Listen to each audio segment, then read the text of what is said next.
Thank you for joining us and welcome to another episode of Candid Convos. And today's guest is Justin Aanenson. Justin, thank you for joining us.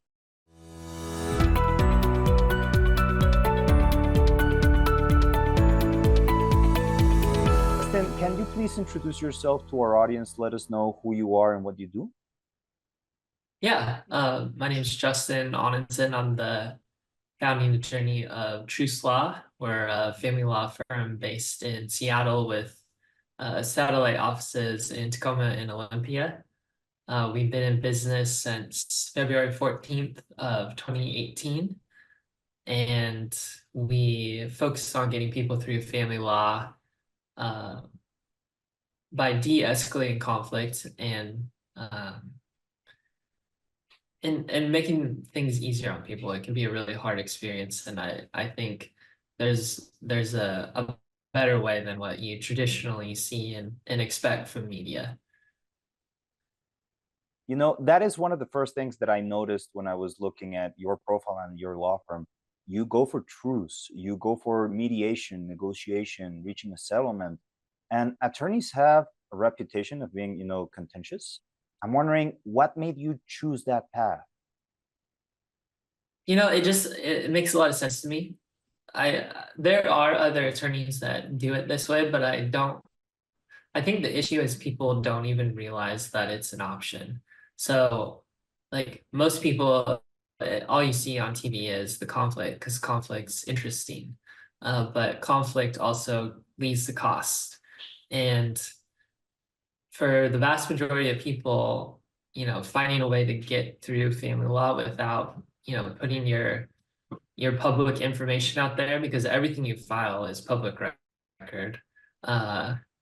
So maintaining privacy, finding a way to keep the decision making in your control, because when you hand stuff over to a judge and you hand stuff over even to your lawyer, like all the data shows that folks that make the decision, even if it's potentially not the best decision, if you're going to look at it as an outsider, are happier with it because they chose it. So that's one of the reasons that mediation is effective, because people choose, whatever it is for themselves. And ultimately, like the cost is less because there's less things that need to be decided. I mean, the more that people can handle behind the scenes between each other and then bring to their lawyer to make sure they're not, causing any long-term problems for themselves, the better. And the vast majority of people we're working with, they have kids, and that's that like common denominator that brings people to the point where, no matter how hurt they are, no matter how frustrated they are with their partner, they do want to one day like be at their child's wedding and not have to worry about seeing the other person. They want to, spend the holidays together and that sort of thing. So I think kids are really the driving force for people choosing to call a truce versus, let things get out of hand in litigation. I'm amazed. I think you should be, or you must be very proud of what you've built with you alongside your team, alongside so many great people, and even so many good assists from other companies, from other programs. You've built something very, very smart. This continues to add value to your clients, everything that you do, from processes to how you like bonding with your team, because I know that brings team morale up and that speaks directly to team performance and improvement. I'm wondering if you have any plans for the future, something that you want your firm to become, or where you see it going into the next maybe couple of years. Yeah, we've talked about starting like a nonprofit.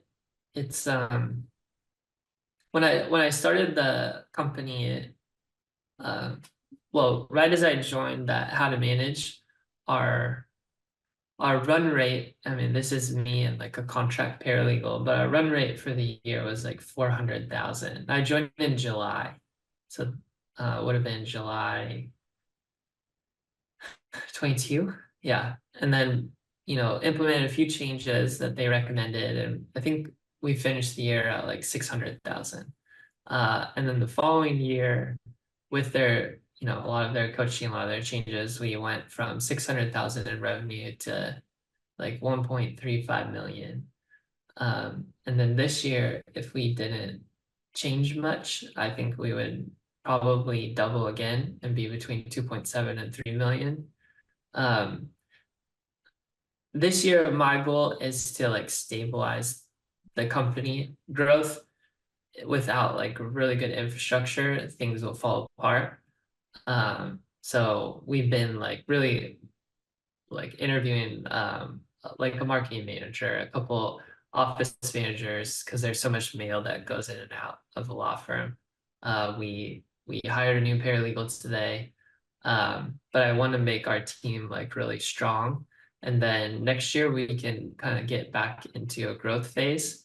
Because I do think with our firm brand, we have a big competitive advantage over other law firms because most law firms is just a couple guys' last names, and that doesn't communicate to clients like what they're buying. They just know it's an attorney versus us, like somebody looks at our firm and they get it right away. Oh, these people are going to try to help me through this process without, letting things get out of hand. So, but what I've been told from different advisors is that if you have a really well-run business in the service industry, you can expect to have 20% profit margin. So if you had $1 million in revenue, you should be taking home as a business owner $200,000.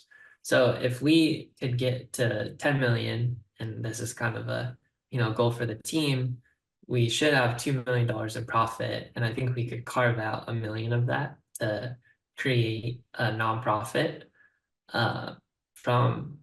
And what we would do, because I feel like every day I get better, every day our team gets better, but we're really starting to understand like how to run a law firm at a high level.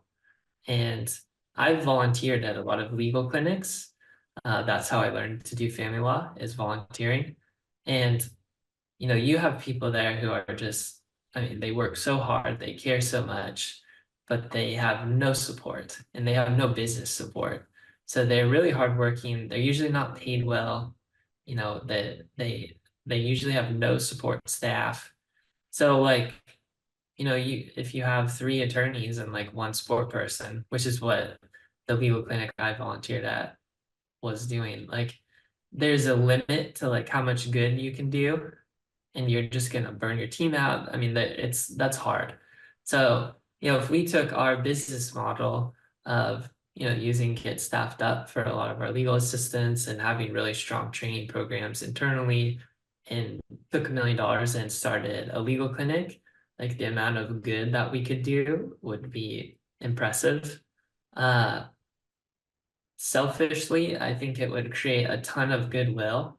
I mean, I do think that we would put it on our website, we'd say, hey, this is something that we're doing to give back to the community. I think it would more than pay for itself, just in like the amount of kind of business that came our way for helping the community. Because there is like a legal services is definitely an area where people need help and it's just not there. It's limited. And a lot of times, well, it's just the help's not available, so people end up doing things pro se, which they're self-represented, they're going to court on their own, which is intimidating, and a lot of times they're going to get a really bad result, and maybe that's not fair, that's not right. So that's our goal. I think it would be realistic to get there in the next 3 to 5 years, just based on what we've seen so far.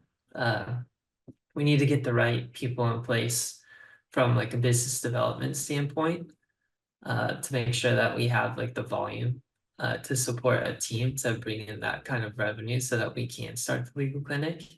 But we're getting pretty close, and yeah, I mean, we have a solid legal team. I really like our attorneys, like our paralegals, like our legal assistants. So I don't think we're that far away from being able to like make that jump. Um, if I was speechless before, the fact that you want to open up a legal clinic Like that's the growth plan for the future, when many other firms would just say, I want to expand to other states, I want to grow 5 times revenue, I'd like to be able to step away from the things that I do, and you just want to get more and more involved.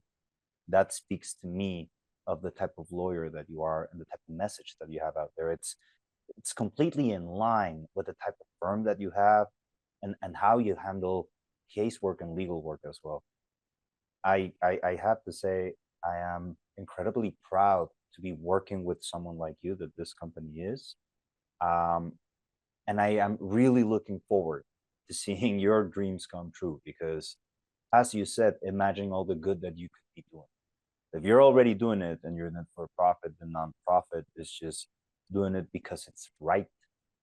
And that is something that a lawyer and every lawyer should do things because they are right, and because they help people and makes a difference.